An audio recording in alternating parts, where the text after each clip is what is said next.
In order for Camp Verde to receive the IBA designation, they had to compile data of the birds that were present in the habitat, take that raw data, compile it into a form that was recognizable by the Arizona Audubon Society, and then provide reference materials supporting that data. It goes without saying that the Verde River is heart and soul of the Camp Verde IBA, or for that matter, of bird watching in the Verde Valley.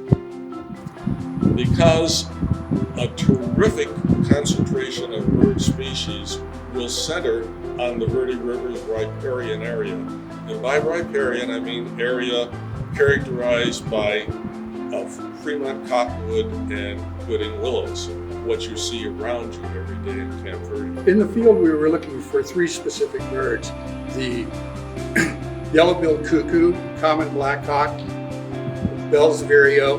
But in the process, we found 94 species of birds inhabiting the area.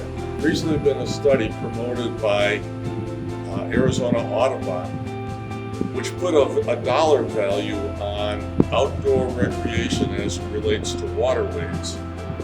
Interestingly enough, the value of that exceeds golfing or mining in the state of Arizona. Like several thousand people every year that come to the Verde Valley in pursuit of wildlife watching.